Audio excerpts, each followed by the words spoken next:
إن الحمد لله نحمده ونستعينه ونستغفره ونشكره ونعوذ بالله من شرور أنفسنا ومن سيئات أعمالنا من يهده الله فلا مضل له ومن يضلله فلا هادي له وأشهد أن لا إله إلا الله وحده لا شريك له وأشهد أن سيدنا محمدا عبده ورسوله اللهم صل وسلم على سيدنا محمد وعلى آله وأصحابه تسليما كثيرا أما بعد فيا عباد الله اتقوا الله فإني أوصيكم ونفسي بتقوى الله.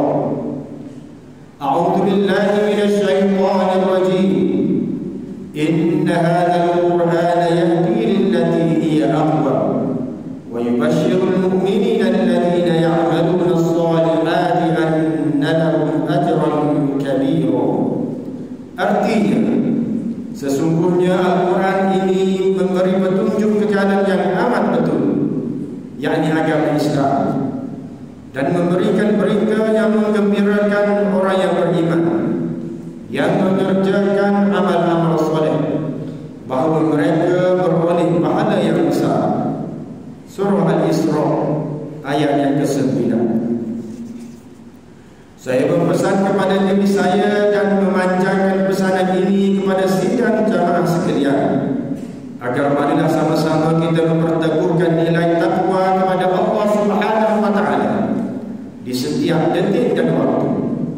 Mudah-mudahan kita tergolong dalam kalangan hamba Allah yang bertakwa dan beroleh kejayaan di dunia dan akhirat. Manusia diutuskan ke muka bumi ini adalah kerana tujuan yang jelas dan tugas yang besar, yaitu untuk memakmur dan menguruskan bumi ini. Maka tujuan tersebut Allah Subhanahu wa taala tidak membenarkan sama sekali untuk manusia menentukan sendiri cara bagaimana yang seharusnya dilakukan, tetapi diberikan satu manual yang menerangkan keseluruhan tata cara tersebut, yaitu kitab Al-Quran. Justru bagi menerangkan maksudnya, Allah Subhanahu wa taala menugaskan Rasulullah SAW untuk menjelaskan setiap patah Al-Quran itu sendiri.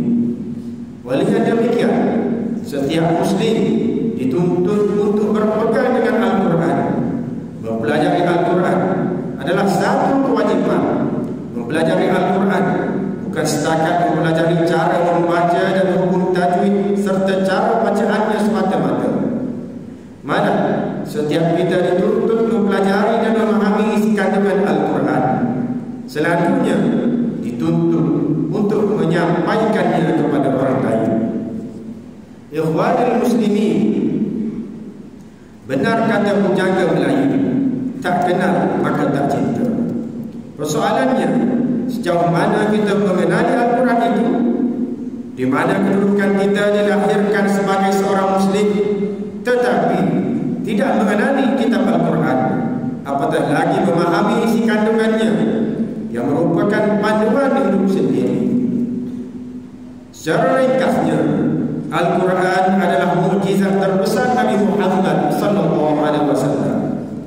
Ia mengandungi 6,236 ayat yang terkandung di dalam 114 surah, dan susunannya ditentukan oleh Allah Subhanahu wa taala sendiri, yang disebut sebagai tauqif. Penurunan Al-Quran yang kita sebut sebagai nuzul Al-Quran berlaku secara beransur-ansur selama 23 tahun lamanya. Para ulama telah membahagikannya kepada dua fasa penurunan, yaitu fasa di Mekah, yaitu sebelum hijrah, dan fasa Madinah, yaitu selepas hijrah. Ikhwanul muslimin, Rasulullah SAW menerima ayat pertama Al-Quran yang merupakan permulaan pelantikan sebagai seorang nabi, yaitu surah Al-Alaq ayat 1 hingga 5. Dan Rasulullah menerima pula beberapa ayat awal surah Muzammil yang merupakan permulaan pelantikan baginda sebagai Rasul. Al-Quran yang diturunkan pada peringkat ini dikenali sebagai fasa Makkah, yaitu ayat-ayat yang diturunkan zaman Nabi SAW di Mekah, yaitu di zaman awal Islam. Ayat-ayat Al-Quran yang diturunkan pada waktu itu lebih tertumpu kepada seruan untuk bertauhid, beribadat kepada Allah Subhanahu wa taala, serta meninggalkan segala bentuk peribadatan kepada yang selain Allah Subhanahu wa taala.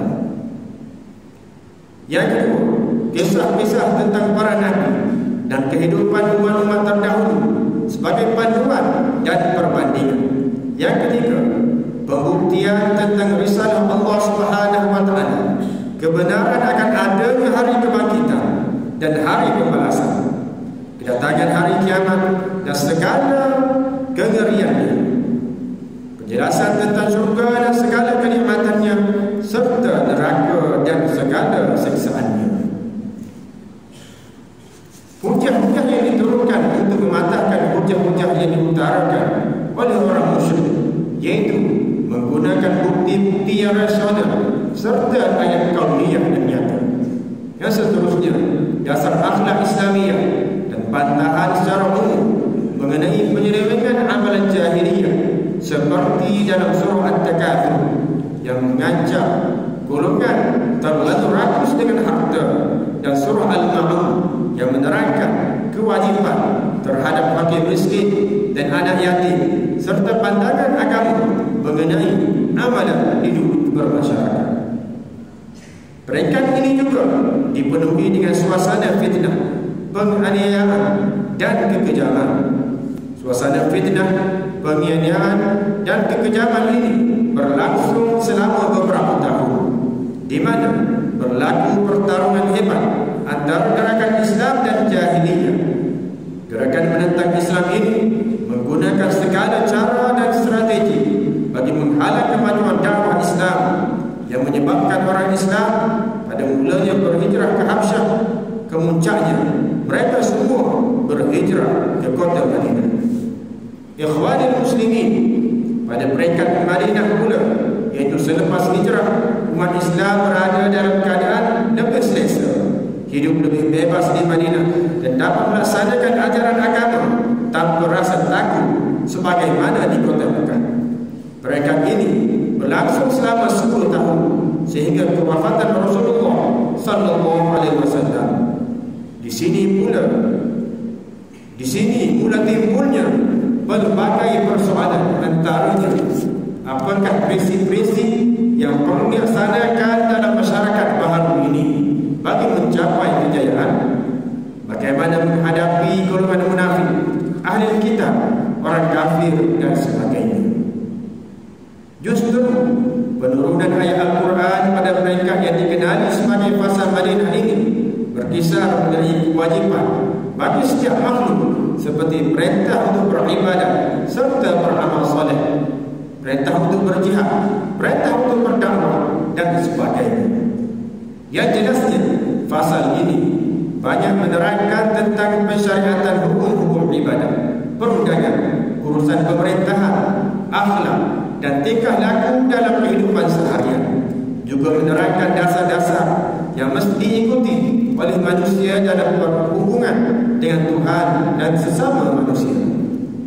Ikhwanul Muslimin, ringkasnya, sejarah penurunan Al-Quran seiring bersama perkembangan dakwah Islam. Turunnya Al-Quran secara beransur-ansur mengikut asbabun nuzul, yang sebab penurunannya dan penyelesaian terhadap masalah yang berlaku. Apabila dakwah berjalan secara menyeluruh dan sempurna, manusia berduyun-duyun memeluk agama Islam. Ketika inilah berakhirnya penurunan ayat Al-Quran dan datangnya penegasan daripada Allah, Al-yawma akmaltu lakum dinakum wa atmamtu alaikum ni'mati wa raditu lakum al-Islam dinan. Artinya, pada hari ini aku telah sempurnakan dan aku telah cukupkan nikmatku kepada kamu, dan aku telah redhakan Islam itu menjadi agama untuk kamu. Surah Al-Maidah ayat yang ketiga. Kesimpulan dari apa yang telah disampaikan tadi, Al-Quran adalah hidayah dan petunjuk dalam berbagai persoalan kehidupan manusia. Ia memberi panduan mengenai dasar yang asas dan persoalan dalam setiap bidang kehidupan manusia. Ini adalah mesej Al-Quran bahawa Islam adalah nizamul hayat ataupun way of life, cara hidup yang menjamin kebahagiaan hidup di dunia dan akhirat.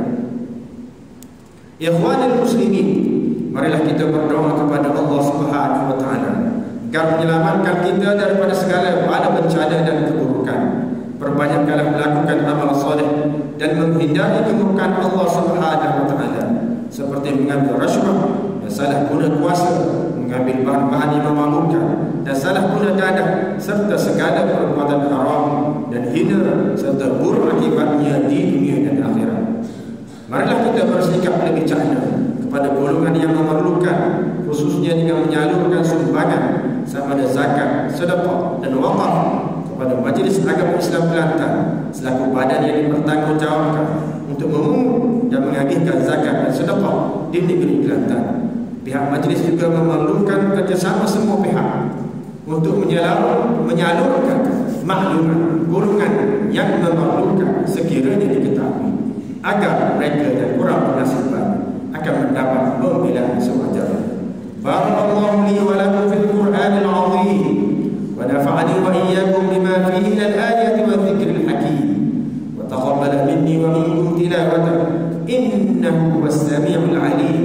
Aqulu qawli hadha wa astaghfirullaha li wa lakum wa li jami'il muslimin wal muslimat wal mu'minina wal mu'minat fastaghfiruhu fa ya fawzal mustaghfirin wa ya najat